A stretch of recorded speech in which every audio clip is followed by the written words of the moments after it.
How dramatic is that? I never get the full suite. I never get the real channel. I never get all the clips that Geek has here. Look at this. I got all his clips. I can do whatever I want. They gave me the keys to the castle. Can you believe it? And what a perfect time, because we are truck racing at the Glen, mid-afternoon race. Another race on right now, ARCA race. We can't play DFS for the ARCA race. So we'll play DFS for the truck race. Start here. Start time 1 minute and 51 or 1 hour 51 minutes. We've got to get our lineups in. I see everybody rolling in. What's up, Rick? What's up? Interesting slate, man. I love Watkins Glen. It's one of my, as far as road courses go, it's probably my favorite road courses. And this actually ends up being a pretty decent slate. A pretty robust. What's up, Taco? Taco listening along, Jeremy listening along. Pretty robust field we've got today. Lots of Cup regulars, lots of road course aces, if you will, and Connor Zilic. Lots to talk about, and some decisions to make. This isn't as obvious of a slate as some of the road courses have been in the last couple road course slates we've had in NASCAR. Let me start off by saying, oh, the boss man's here. I got to be on my best behavior. Nobody tell him I was already using all his clips and videos and stuff. I'll start off by saying this. I'm going to unlock all the keys to the castle today. I'm showing you everything. All the tools we've got over at DFS Army, Dom Station, Notes, Research Station, everything that I use to go through my process for all the NASCAR. I'm going to show it all. You get it all today for free, for nothing. All you got to do is hit the like button. You do that, I'll show you everything. But it's not that easy going forward. If you want access to these going forward, every race for the rest of the year, the link is in the bio. I don't know. It's a couple bucks a week. It's well worth it. I wouldn't be able to do any of what I do on the NASCAR side without Taco's Research Station, without the Domination Station to kind of set the standards. Taco's ownership projections, essential to what I do week to week, and should be essential to what you do as well.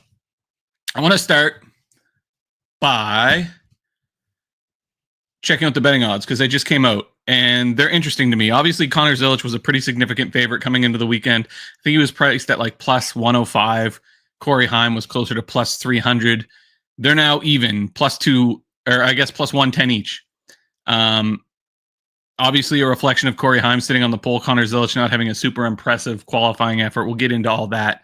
The only other one in the same realm is Christopher Bell. He rolls off third in Stuart Friesen's car. He's plus 350. Shout out Stuart Friesen, by the way. Well wishes to him. He's out for the rest of the year with an injury, but word is he's doing better. So great to hear that. But Christopher Bell's in his car this week. Caden Honeycutt will take over his rig going forward. Christopher Bell wasn't bad in practice. We'll go over through that.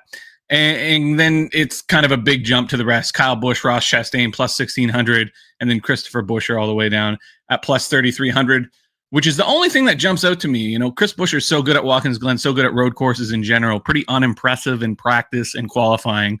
But Chris Buescher in a truck that's pretty good at Watkins Glen at plus 3,300 definitely has my attention, but we'll get into all that here in a second. Thanks, Geek and Brady. Love the lower series podcasts. Yeah, I think we'll try to do some podcasts. I'm thinking the way we'll do it for the rest of the year. We'll do one lower series podcast a week in front of the paywall. If there's if there's an Xfinity and a truck race, we'll do one behind the paywall, and then Taco and Geek, whatever they want to do with the Cup Series one, always happy to jump on. But we're going to do these pretty regularly going forward. So we'll see what the decision is going forward. But yeah, I'm going to do more of these. Taco says, Zilch, do you mean in practice or qualifying, Taco? Because he was pretty fast in practice, as fast as Corey Heim. Everybody took a big jump in speed from practice to qualifying, and Zilch didn't seem to make that same jump. So it wouldn't be surprising to hear that he had some fuel pressure issues in qualifying, but in practice, then we'll have to do some digging. One thing I want to note here, How crazy is this? 200 to 1 for a guy like William Sawalich, who's in the exact same gear as Corey Heim. Just goes to show you the skill level there. And what about Matt Crafton? 1,500 to 1. What happened to the man that used to dominate this series? How crazy is it to see him at a big number like that? Oh, Chris Buescher has to change a fuel pump, I believe. Now, is Zilich and Chris Buescher, are you guys breaking news for me here? Did they both have fuel pump problems? We'll find out as we go. But, I think the best thing for us to do right now, let's go through these one at a time, see what we can find in these practice times. What you're looking at right now is Taco's research station. Okay, so Zilich had fuel pressure issues in qualifying. That makes sense because he didn't make near the leap in time that everybody else did in qualifying. Now Chris Buescher also changing a fuel pump. He didn't have a great starting spot anyway. He started 21st. That doesn't scare me. I guess I'm more thankful that they figured that out. But yeah, that doesn't affect my read on him. But yeah, what you guys are looking at right here is the research station Taco puts together for every single NASCAR race. Essential piece you need if you're betting on these races or if you're doing DFS for these races. Probably my favorite tab here is the practice tab. And this shows you all the practice times for every driver who took the track. First thing we want to do here, especially on a road course, let's go ahead and get rid of these first two practice laps.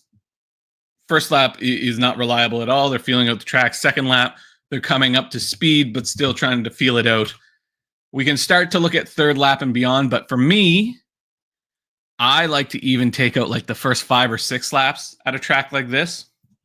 Costs you some information on guys like Kyle Busch, who doesn't run that many laps, but it shows you what kind of speed a truck might have deeper in a run. So if we do that and we sort by best 3 or best 5, let's do best 5 here.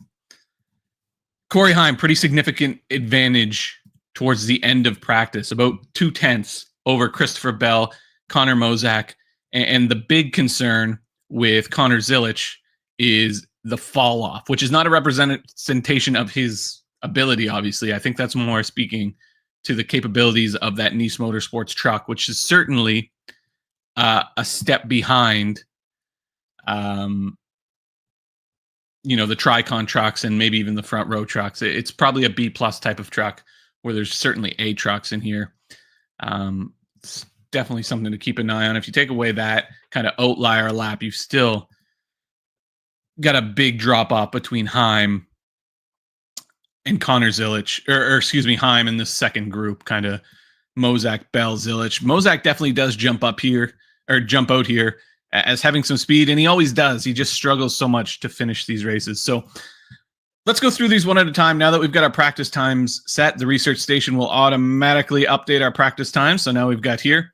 Starts with Connor Zilich, obviously the most talented road course driver in this field, dominating the Xfinity Series alongside SVG on the road courses and on the ovals. Honestly, he's been very impressive this year. Only 18 years old. This is kind of where you're going to win or lose this slate. And you'll see it here. If we look at Connor Zilich and Corey Heim, both priced way, way up. Really hard to play both of these guys. Really unlikely, I would say, that they both end up in the optimal. Not impossible. Corey Heim could lead a bunch of laps early, finish second. Connor Zilich could get up there kind of towards the third stage, lead the last stage, and win. Certainly a possibility. But if you're going to play both these guys together, it kind of prices you out from playing Ty Majeski, who's an obvious PD play. Makes it harder to get to guys like Grant Enfinger.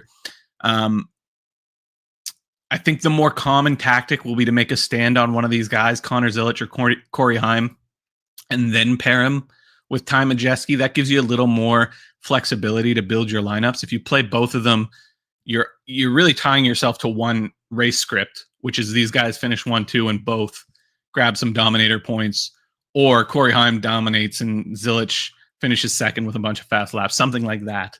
But you're really limiting yourself in terms of script that needs to play out. like I said, I think the more common thing will be play one of these guys and then play a Ty Majeski, play a Grant Infinger, less so Caden Honeycutt, or play Corey Heim and then some combination, get Christopher Bell in there, whatever. But for me, I kind of lean towards Corey Heim in this situation. You can see how good Corey Heim has been on road courses since the middle of last year. He graded out as the fastest truck in practice. He starts on the pole.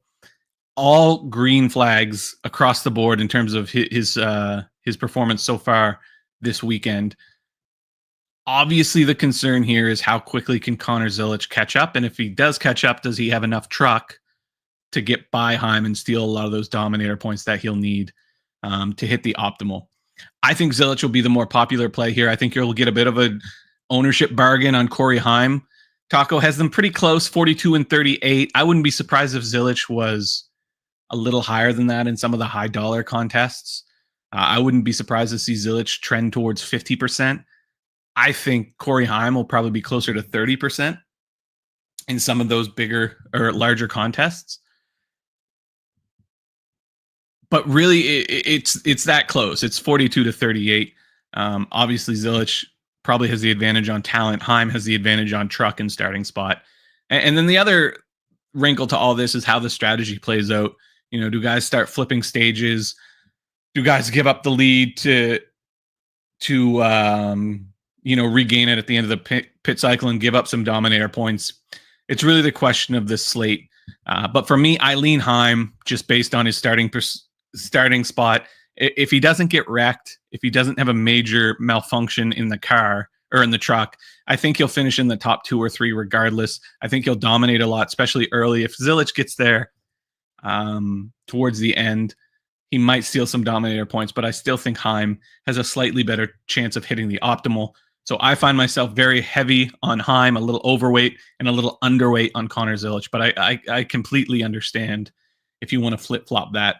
It really is a coin flip. As you can see from the betting odds, it's really that close. The big concern, obviously, is just this fall off in practice time you saw with Zilic. And then in qualifying, sounds like the qualifying issue can be explained by some fuel pressure issues. But that just goes to speak more to the concerns you have around that equipment. You're already having issues in qualifying. Do those gremlins follow you into the race? A bunch of question marks. That's why I find myself higher on Heim. Do you guys agree? Am I crazy for thinking that? You let me know. The other thing I wanted to mention here, I lost my train of thought. Oh, yeah, like I said earlier, you can play both these guys. You certainly can, but you're going to have to drop down to like a Brent Cruz. You might be able to fit in a Grant Infinger into that kind of lineup. Hard to say, but you're certainly going to price yourself out of being able to bring in Ty Majeski, who's going to be one of those guys you got to have a lot of exposure to.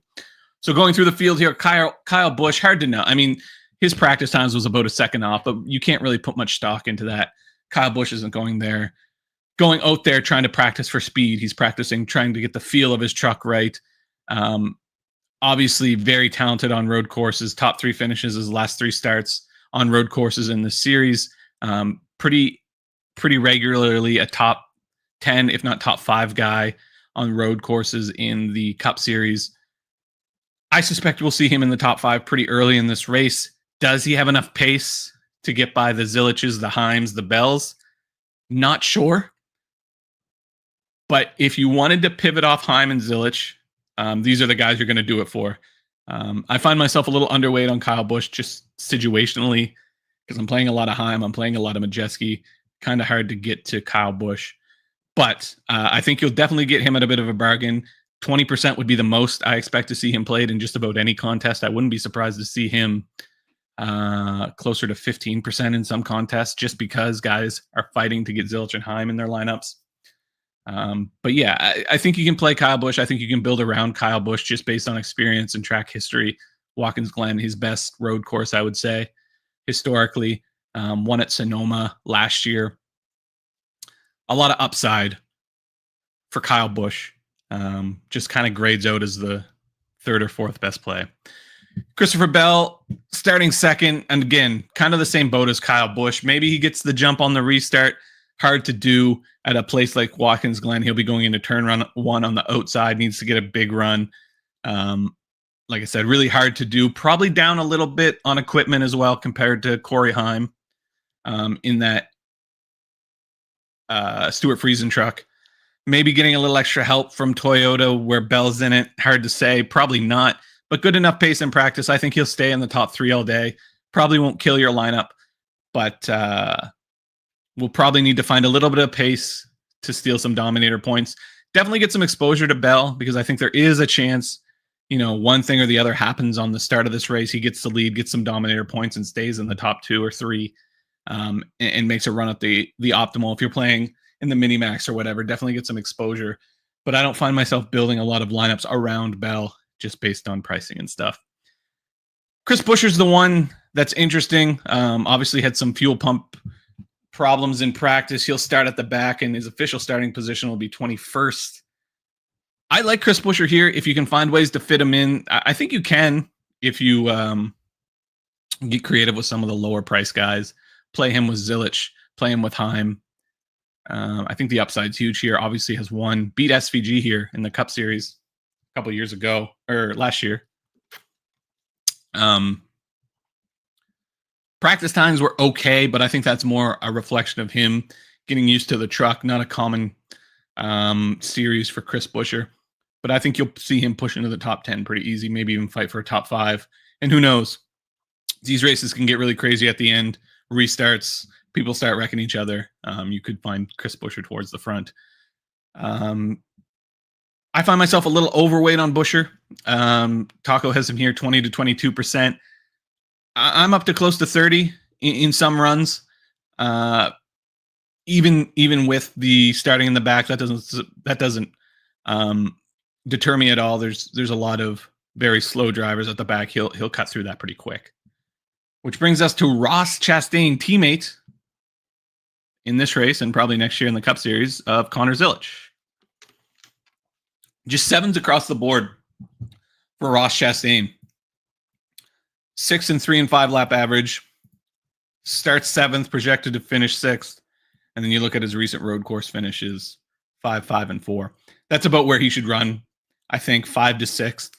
Doesn't really do enough to get us anywhere. Find myself a little underweight on Ross. Probably need some carnage or attrition to really push forward.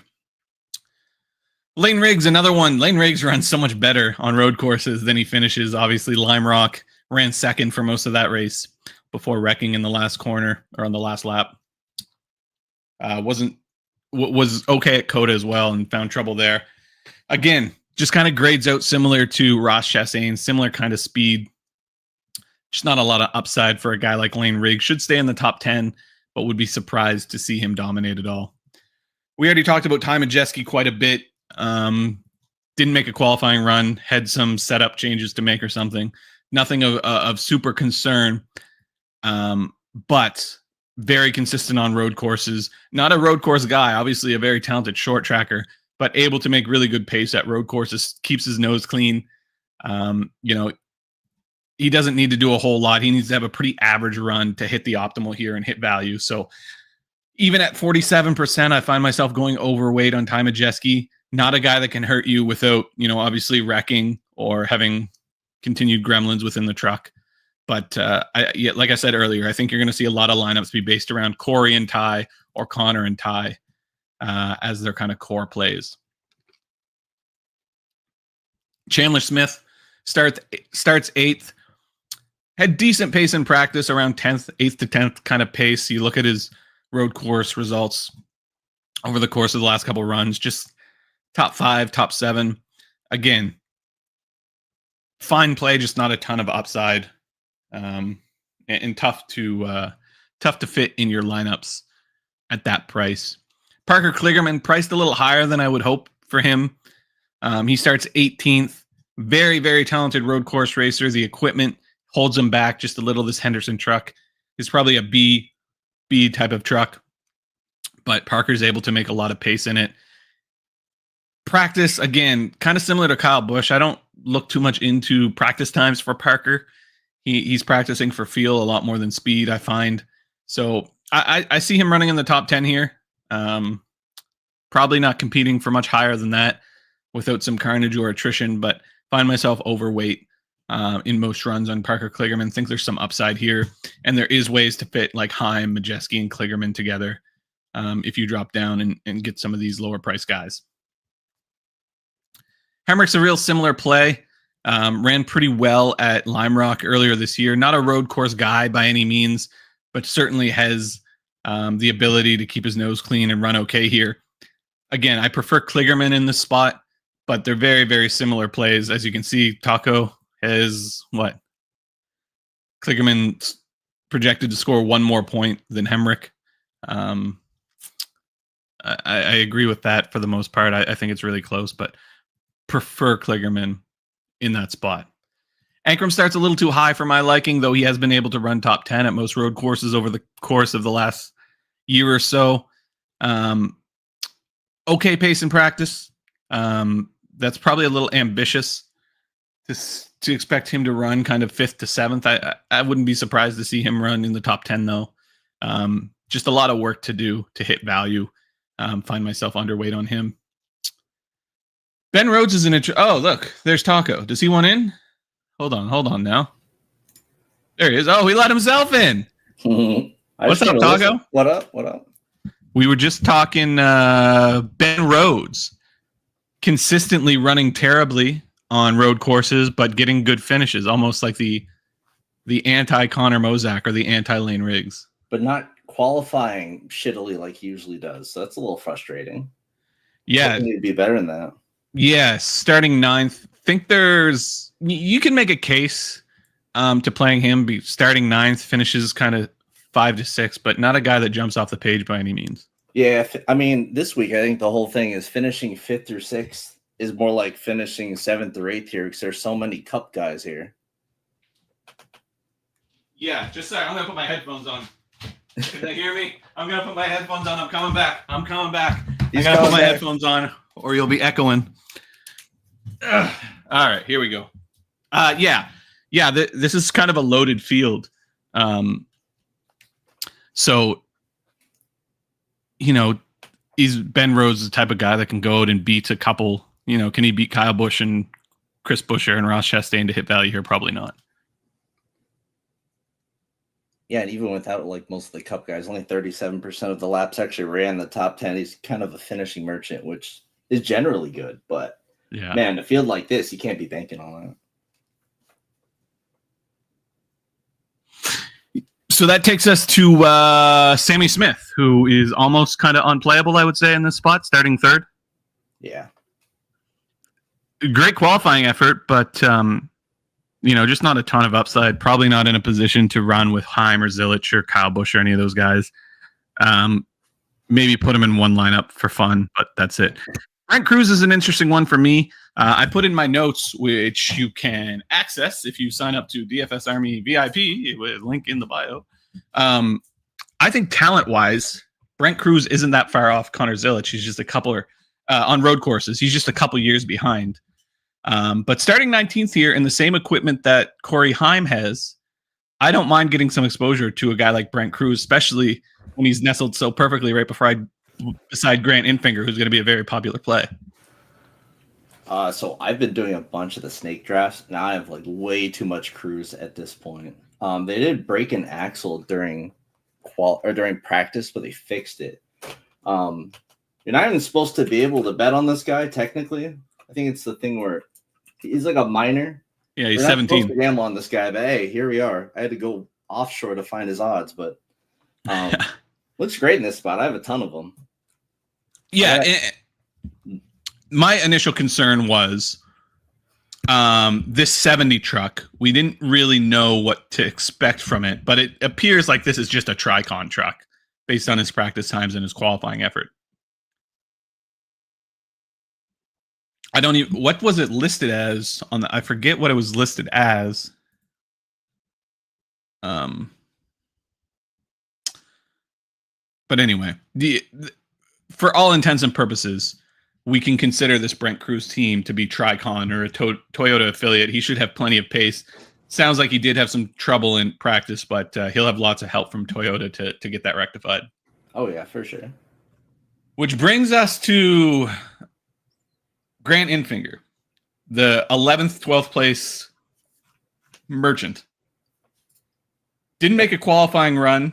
Had some adjustments to make to the truck, but not known as a road course guy by any means, but just consistently runs 11th or 12th. You can see it on screen here. The last, 6 or 7 road courses has finished 11th or 12th. Didn't run very well at Watkins Glen when they ran way back in the day, like 4 or 5 years ago. But since that bad run at Watkins Glen, has never finished outside of the top 12. Hard guy to get away from on this slate. Yeah, and we are now in August, so what's the phrase of the month? Points racing. Yeah. I mean, the guy starting in the 30s, it's kind of what you want here. He's going to be directly comparable to Honeycutt, but in way better equipment. Yeah, we'll get to Honeycutt here in a second because I don't want to gloss over Connor Mozak. But Grant Infinger, there is the track history might scare some people off, but I would look much more at his road course history, which has been uber consistent. I think he's still a good play. So now we get to Connor Mozak, who always practices well, always qualifies well, usually runs the first stage pretty well and gets fast laps, and then just completely falls out of the top 10, top 15 by the end of stage 2. Yeah, same in Xfinity as well. He's fast, One of these days it's going to happen. He's going to put it together. Like, he has he's shown flashes of top 5 speed. Saw it at Lime Rock, but yeah, and that's the frustrating thing with Mozak is like he's not like some rookie. I think he's well into his 20s at this point. He's got many years of experience, and you see almost every race he has a car capable of performing in, and he does here in an MHR truck. But he's had Joe Gibbs Racing cars. I think he's had Junior Motorsports cars. He's had Venturini cars in the ARCA series. Runs really fast in practice, really fast in qualifying, and gets fast laps. But I don't know. I don't know if it's a self-sabotage thing or he just concentration issues. He has a real hard time finishing races. Yeah, just the ultimate GPP play here. I'm stuck with a lot of them. Yeah, I don't. And you look at the practice times, top 5, pretty solidly inside the top 5. And his history will tell you he's gonna get some fast laps. So if he can stay if we give him a credit for like even an 8th place run and 3 fast laps, he's scoring 41. That's a pretty good day at the office for a guy who will probably be 20 or sub 20% owned in most contests, and very easy to get in snake drafts, I would assume as well. So yeah, very interesting play. That's where I'm stuck with all of them because he was just a free last round play during qualifying and practice. Yeah, absolutely. He was just popping up bad fast, and it doesn't matter how you cut the practice times up. He's crushed the practices and truck series so far at road courses, which is an oddly specific thing to be good at, but it's what we want to be good at this week.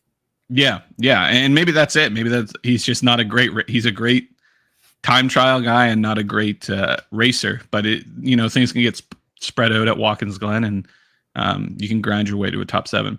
Brings us to Caden Honeycutt, which was a question coming into this weekend. He's obviously making a huge shift in gear, going from a Spire truck to a Young's Motorsports truck. This is a huge this is as big of a downgrade as you can get. Very temporary downgrade. Yeah, I mean, next week he's almost going to fail upwards next week because that Friesen truck is probably as good, if not a bit better than the Nice trucks. But this Caden Honeycutt play, even starting 35th, it's going to be a very popular play. But I find myself underweight, man. This Young's Motorsports team is not built to run, consistently in the top 25 even. I think people are looking at Caden Honeycutt and looking at his performance at Lime Rock, looking at his performance at Coda, last year and expecting a similar thing. I don't think we'll see it. And he was nearly 2 seconds off the pace in practice. Obviously had a terrible qualifying session. Just this equipment's going to hold him back a lot. And I don't know if enough people are recognizing that. Yeah, this is a throwaway race for him. Just a pure exhibition race before he goes to his new ride full-time with Toyota.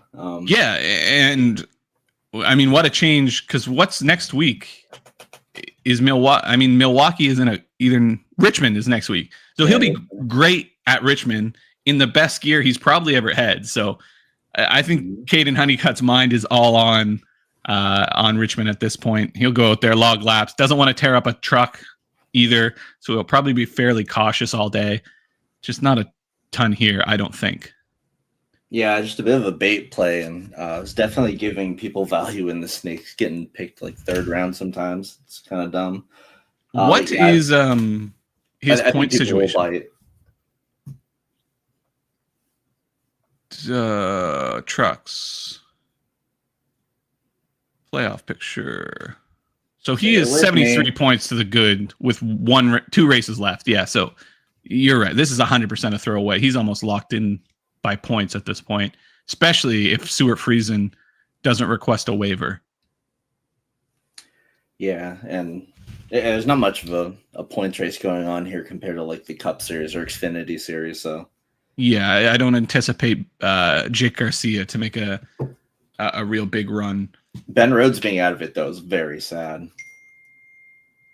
Yeah, but he'll win Richmond. Like Ben Rhodes always just backs his way into success, so he'll do something. Shout out to Geek 1 hour to lock. So we better get moving here. So yeah, Caden Honeycutt, I got to take advantage of maybe in snake drafts, but someone I find myself pretty underweight on in most of my runs.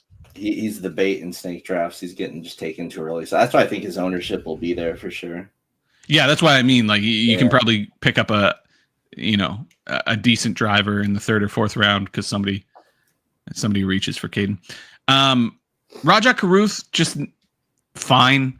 Not a real solid road course guy. 15th to 20th is always where he seems to run. About a second off the pace. Just not a ton of upside. Okay guy to fill in some of your lineups. Probably scores you 30 pretty easily. And there's not a ton of guys with lower salaries than him that are going to score you that. So not a bad play, but doesn't jump off the page for me. Well, I thought he did really good at Lime Rock. He just had a bad finish. He qualified him to top 10, stayed top 10 throughout most of the race. Not a bad play. It's just all the Cup talent coming in definitely knocks him down a few spots.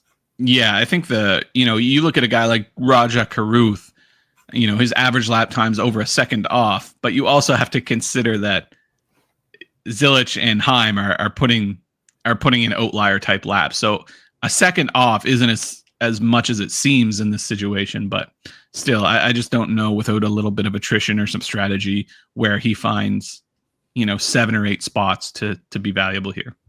Yeah, and then we got all a Tricon coming out. Yeah, we got to run a Tricon. The one that jumps out to me probably is William Sawalich. William Sawalich is a better race car driver than he gets credit for. He's really, really solid hot lapper, and his racecraft is starting to improve. I think kind of 16th is a floor for him in this situation. I think there's top 10 upside here as long as he stays out of trouble, and he's been doing a better job of that. Certainly in Xfinity over the course of the last couple months. So this is a guy I find myself playing a little bit overweight on, especially to get away from the Honeycutt kind of scenario. Yeah, and remember, this is the Truck Series, not the Xfinity Series, where he's been horribly underwhelming. Should have much higher upside here. Practice times look good. Probably the lowest ownership of like the place differential plays in this range as well. Yeah, and Sawalich is a pretty good road course racer. Like he was able to run with Zilich in a couple of the road courses in the ARCA series last year. He's very capable on road courses, and I think as long as he just keeps his nose clean, he's a guy that can compete for kind of a top 10, top 12. Gio Ruggiero, Starting fifth, I like Gio. I think he's going to have a good career, but I can't find a way to play him here. I would be surprised to see him retain a top 5. Yeah, he had that third at Lime Rock. He was not a top 3 car at Lime Rock. He took advantage of that final caution big time. It worked out for him, but this is like a 10th to 15th place car in this field, starting 5th. I mean, good qualifying lap, bro, but that's gonna be hard to play. Yeah, I'm with you. And kind of similar spot. Tanner Gray, more playable, could kind of run where he starts, 10th to 13th place kind of guy, pretty consistently. But I'd be less surprised to see him kind of run in the back half of the top 20. New father, Tanner Gray, by the way, had a child this week, but not a road course expert by any means. Well, that means tomorrow Taylor Gray gets the new uncle booth. Yeah, gets the unk boost. Jake Garcia, he starts 15th. This is about where he runs in most road courses. Didn't have a great run at Lime Rock, but Coda and Mid-Ohio last year ran kind of back half of the top 15 most of the time. That's kind of where I see him. Not a ton of upside here, but definitely get a little bit of exposure to him because there's not a lot of options in this range regardless. And that's a half decent truck. Is he still 1,000 to 1? I mean, average running position at 20th. Yeah, 1,500 to 1 actually. Oh gosh. Well, yeah, it's just kind of the range we're in. At this point, you just need to find people that can move forwards. Yeah, you can really. Matt Crafton might be your best option. I mean, he's capable of running in the top 20. Had a miracle 6th at Mid-Ohio last year. Has experience on this track, which only about half the field can say that. But just terribly, terribly slow and has not been competitive, even where you would expect him to be somewhat competitive in 2025. Yeah, and the practice laps are off. Yeah, nearly 2 seconds off in practice. Not close. Where's Matt Crafton in points? Yeah, 16th. What happened to Matt Crafton, man? Like, yeah, not even close. It wasn't, I guess it was long ago, but there was a time for you new gens that Matt Crafton was ruining slates because he was that good. He's just not that good anymore. Perez de Lara, he starts 4th and kind of in the same boat as Gio. Good qualifying effort, but would be very surprised to see him retain kind of a top 5 position. Yeah, unfortunate. Dawson Sutton, not a road course guy by any means, though his practice times were more competitive than I anticipated. But a top 20 would be a really good run for him here. So starting 22nd, more of just a sprinkle play than anyone. He is my week-to-week placeholder guy. Usually a good option this cheap range, but road course racing, not really his forte. So that means we have to play the GOAT. Jack Wood. I don't mind playing Jack Wood. He starts 23rd. He's had some pretty solid runs on road courses. Not necessarily impressive runs, but ran 13th at Coda last year, 16th at Sonoma. He was top 20 for most of the day at Lime Rock, kind of got squirrely there at the end. But his practice was fine. He had top 20 speed. He starts 23rd. The issue with Jack Wood is where some of these other guys feel safe. Jack Wood can hurt you, and Jack Wood can hurt you bad, especially starting 23rd. But I don't know. Where else do you go in this range short of Timmy Hill, really? That's exactly where I will be, down there with Timmy and Malcolm. But, yeah, Jack Wood, I see it with the practice times. The practice times are never bad. He's in great equipment. It's just he's Jack Wood, so, yeah, tournaments only. Please don't play him in cash. Yeah, for sure. Doable, but... yeah, I'm going to be down with the Timster. We can blow past a couple of these. Matt Mills, sprinkle play, always kind of runs 20th to 25th here. His practice times were 20th to 25th. He starts 25th. I expect him to run 20th to 25th. Wesley Slimp. It's hard to know what to expect from this second Stuart Friesen truck, considering everything that's gone on with that team. What a terrible week to have to put 2 trucks on the track when they normally only put 1. Practice times were pretty bad. Had an okay qualifying lap, But with everything going on in that organization right now and all the turmoil, it's just really hard to expect much from this car. Yeah, I mean, if anyone's going to be putting out all for Stuart Friesen, it's going to be Bell. It's not going to be Wesley Flimp. I'm sorry. Exactly. Gian Buffamonte, not a guy I'm super familiar with, which is hard to do at this point, considering we've been doing, weekly truck cheat sheets for the better part of a decade now, and watch ARCA and used to watch Can. We've watched it all. I don't know who Gian Buffamonte is really, which means I should look him up. But regardless, he's in. Yeah, he doesn't have a Wikipedia page. Okay, so he's a road course guy. He's a Trans Am guy. The problem, 16-year-old. So he's a young Trans Am guy. Problem with him is making his first start in a truck, and he's in a Ram Brothers truck, which just isn't going to do you a whole lot of favors. He was way off in practice. Starts 36th. Just a pure carnage play here. Throw him in and hope 10 cars wreck, and you'll do all right. But not a ton of upside. Same can be said with Spencer Boyd, who was way, way off in practice. Another just carnage play. Did have a decent run at Mid-Ohio last year, but things have gone downhill since then. So that brings us to Timmy Hill, who's probably your best punt option, starting 26th. Probably doesn't have 26th place speed, but has kind of borderline top 20 ability. Timmy Hill's just a guy that knows how to put the truck about 10 positions higher than it ought to be. Oh, yeah. He's been doing this for years and years and years. Keeps his stuff clean. It's his own race team, so he can't wreck. So keeps his nose clean and just grinds out good finishes. In a slate like this, I suspect Timmy Hill will be a pretty popular pick with people that are trying to fit in Heim and Zilich into their lineup. So I wouldn't be surprised to see him a little over-owned, but I just don't know what other options you have in this range. He's starting 26, and he's finished worse than that once in the last 10 road course races in the Truck Series. At 5,000, he'll take that.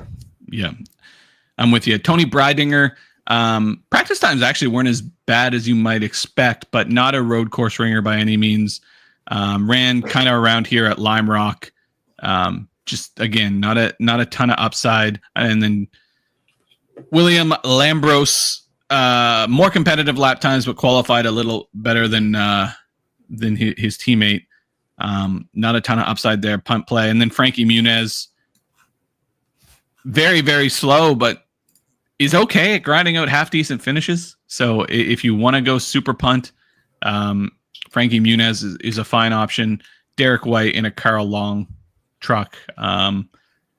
It's generally speaking, I found a rule, whether you're in at your local short track, ARCA series, modifieds, all the way up to the Cup series. If it's number 69, they're probably not going to finish the race. I don't know why that's the case, but if you go to your local short track this Saturday and take in a race, find number 69, I guarantee you they probably aren't going to finish the race. It's just something about the type of guy who puts 69 on the side of his car. But anyway, Derek White, not a great play. Bit of a start and park risk, I would say. So there you go. Yeah, I guess winner pick, man. Yeah, let's go look at the odds here, see if they've updated it all. They haven't. They're staying steadfast. I lean Corey Heim here only because he's really, really fast in the best equipment with the best team. I think Zilich is really, really, really fast, but doesn't have the best car or truck and doesn't have an A-plus team. So pit road could be an issue. Just procedurally, there's a lot that could go wrong with Connor Zilich that's less likely to go wrong with Corey Heim. That being said, everything has gone wrong for Corey Heim this season. He should have 11 wins. But I don't know. I just think I don't think I saw enough of a delta in practice between Zilich and Heim to give me enough confidence that Connor Zilich can take a Nice truck and get that much pace out of it over the course of 72 laps. So I lean Corey Heim as a win pick here. If you want a longer shot, I think there's some juice in Chris Buescher. I don't think we've seen the best of Chris Buescher quite yet. He's a really good Watkins Glen driver. I think there's some upside there. Win would probably be a bit of a surprise, but maybe a top 5 guy. What about you? Seeing the 6th favorite at 34 is something we have not seen in a while. Having the odds that long after the top 3. I was thinking, like, if I had told you, that's exactly what I'm looking at there. Plus 6,600 at any race this year, you would no way. I'd be like, he's starting in the back. Yeah, fair enough, but still. What do you like for a win pick here? For value, man, I'm kind of with you there on Busher. For inspiration, Bell, sure, it's a feel-good pick. Realistically, it does come down to Zilich versus Heim, and I do agree at this point we're taking Heim because the truck is just better. He's won the last 3 truck road course races, way more familiar. Zilich is green. He makes mistakes. He is a better driver than everyone else in the fields he's in. He just usually holds himself back. He's a kid. I mean, it's going to happen, especially outside the Xfinity Series where he's comfortable at. So Heim is like the boring winner pick here, right? The cool winner pick. And this one has got to be Parker Kligerman. That's the cool winner pick. Yeah, that would be I think the deepest odds of someone I could see doing it, because I mean, I would love to see Mosak do it, but I don't think he has that in him. Yeah, Kligerman has been very close, and maybe has even won in this truck. Yeah, he won a couple years ago. Ohio. Yeah, so definitely race winning upside. Now that was a much weaker field than this one, obviously, but and then the other thing I would point out here, and we'll wrap up soon because I know we're getting close to lock. Mm-hmm. Kyle Busch at plus 1,600 in any truck race. I don't care if you're racing on the moon. You gotta take a look at Kyle Busch at plus 1,600 in a truck, but hasn't been competitive even on the tracks that he probably should have dominated this year. So I certainly see why it's priced as it is. Yeah, I mean, lately, just how things have been since KBM's gone down, I'd be more excited if his Xfinity. Yeah, for sure. I want to go to top 5s really quick to see where. I mean, Chris Buescher at plus 500 for a top 5. You wouldn't have to work very hard to convince me of that. Yeah. Even Kyle Busch at plus 275. Like, for Kyle Busch to finish outside of the top 5, you'd have to imagine he has an issue.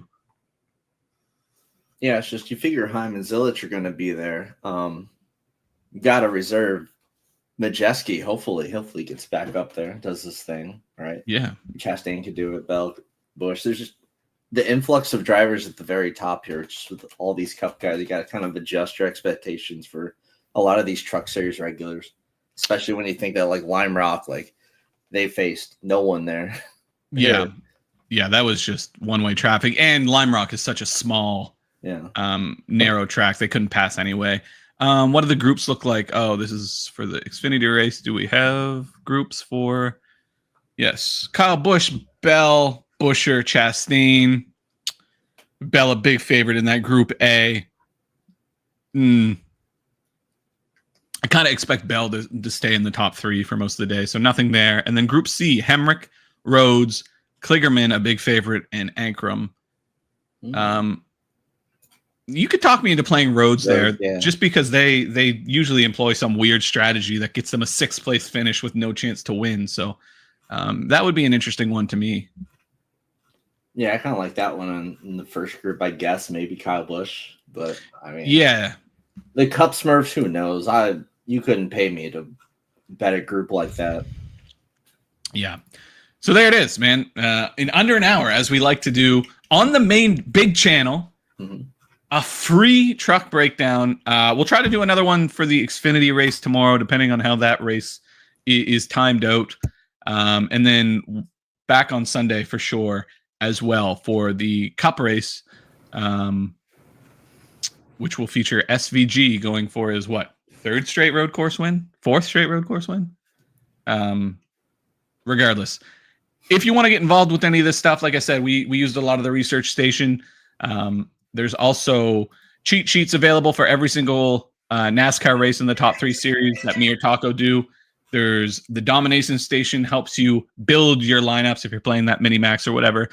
Link is in the bio for all of that. You can get signed up. I think there's a deal on right now for the rest of the year. Like I said, this stuff is essential for me each week for making my fantasy lineups and making my sports betting picks. So, and you also get access to the Discord where, we kind of just talk shit the whole time, which is great. So that'll do it for today. We'll try again tomorrow, and then we get to try again the next day. Enjoy the slate, and I guess go Corey Heim. Yep, no SVG in this one, so enjoy this one. Hell yeah. All right, we will talk to you tomorrow, and we will see you all in the Discord.